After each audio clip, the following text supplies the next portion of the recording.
আনারুল মণ্ডল TV থেকে বলছি, আপনি যেহেতু কদরের রাতের জন্য বিশেষ দোয়া ও ইবাদতের নিয়ম জানতে চাচ্ছেন, নিচে সুন্দরভাবে সব তুলে ধরা হলো।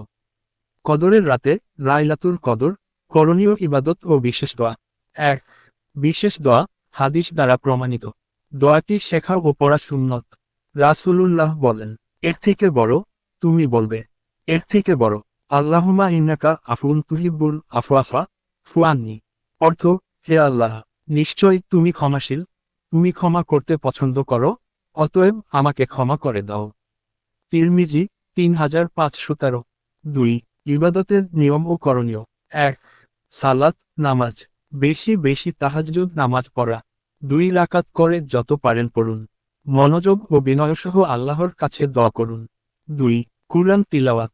এই রাতে কুরআন নাজিল হয়েছে, তাই যত বেশি সম্ভব কুরআন পড়ুন। বুঝে পড়ার চেষ্টা করুন, যদি পারেন অনুবাদ সহ। ৩. জিকির ও ইস্তিগফার। সুবহানাল্লাহ, আলহামদুলিল্লাহ, আল্লাহু আকবার, লা ইলাহা ইল্লাল্লাহ বারবার পড়ুন। আস্তাগফিরুল্লাহ, অর্থ, হে আল্লাহ, ক্ষমা করো, বারবার বলুন। ৪. দোয়া ও কান্না। এই রাতে আল্লাহর কাছে যা চাইতে চান, সব চেয়ে ফেলুন। নিজের জন্য, পরিবারের জন্য, উম্মাহর জন্য দোয়া করুন। কেঁদে কেঁদে মাফ চাইলে দোয়া কবুল হওয়ার সম্ভাবনা বেশি। ৫. সদকা, দান। রাতের কোনো সময় অসহায়দের সাহায্য করতে পারেন। অনলাইনে বা অফলাইনে গোপনে দান করুন। লক্ষ্য রাখবেন, এই রাত রমজানের শেষ দশকে, বিশেষ করে বিজোড় রাতগুলোতে ২১, ২৩, ২৫, ২৭, ২৯ সবচেয়ে সম্ভাব্য রাত ২৭ রমজান। তবে নিশ্চিত না হওয়ায় শেষ ১০ রাত্রি ইবাদাতে কাটানোই উত্তম। কদরের রাতে ছোট ছোট কিছু দোয়া, আরবি সহ বাংলা। আরবি দোয়া বাংলা অর্থ, হে আমার রব, আমাকে ক্ষমা করো। হে আল্লাহ, আমার হৃদয়কে তোমার দ্বীনের উপর স্থির রাখো।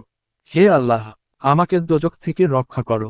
উপদেশ, এক রাত নয়, পুরো রমজানের শেষ ১০ রাতকে গুরুত্ব দিন। ফোন, সামাজিক যোগাযোগ মাধ্যম এড়িয়ে চলুন এই রাতে। মসজিদে ইতিকাফ করলে এর ফজিলত আরও বেশি। নিচে সূরা কদরের পূর্ণ বাংলা তাফসির, ব্যাখ্যা দেওয়া হলো, যাতে আপনি আয়াতগুলোর গভীর অর্থ ও প্রেক্ষাপট বুঝতে পারেন। সূরা কদর, বাংলা তাফসির। আয়াত ১। বাংলা অনুবাদ, নিশ্চয় আমি একে, কুরআন, অবতীর্ণ করেছি কদরের রাতে। তাফসির, এই আয়াতে আল্লাহ তাআলা কুরআনের মর্যাদা এবং এর অবতীর্ণ হওয়ার রাতের গুরুত্ব বোঝাচ্ছেন। কুরআন প্রথমবার লৌহে মাহফুজ থেকে প্রথম আসমানে, বাইতুল ইজ্জাহ নামক স্থানে একসাথে অবতীর্ণ হয় লাইলাতুল কদরে।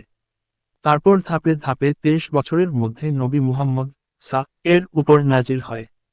এই আয়াতের মাধ্যমে বোঝানো হচ্ছে, যে রাত আল্লাহ কুরআন নাজিল করেছেন, সেই রাত নিশ্চয় অত্যন্ত ফজিলতপূর্ণ। আয়াত ২। বাংলা অনুবাদ, তুমি কি জানো, কি হচ্ছে কদরের রাত?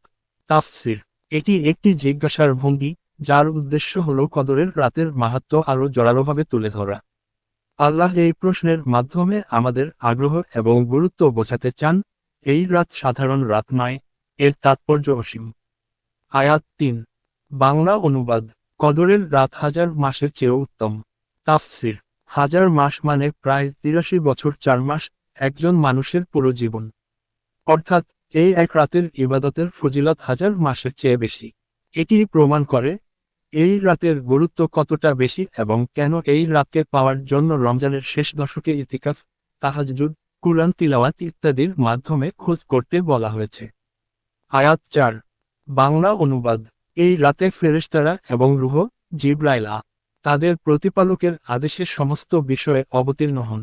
তাফসির, এই আয়াতে বোঝানো হয়েছে, কদরের রাতে অসংখ্য ফেরেশতা দুনিয়ায় অবতীর্ণ হন। তাদের মধ্যে জিবরাইল ও থাকেন, যিনি ওহী প্রেরণের দায়িত্বে ছিলেন।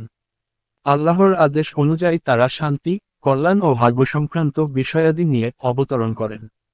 এই রাতে প্রতিটি বিষয়, যেমন রিজিক, মৃত্যু, জীবন, বিপদ, নিরাপত্তা ইত্যাদি নির্ধারণ করা হয় এবং তা ফেরেশতাদের নিকট অর্পণ করা হয়। আয়াত ৫।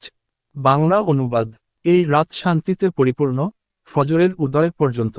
তাফসির, এই আয়াত দ্বারা বোঝানো হয়েছে, কদরের রাতের প্রতিটি মুহূর্তে শান্তি ও বরকত বিরাজ করে।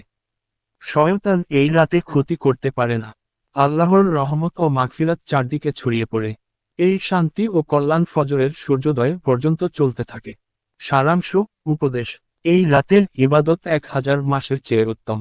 কদরের রাত সাধারণত রমজানের শেষ দশকের বেজো 27, 25, 23 ইত্যাদি রাতগুলোর মধ্যে একটি।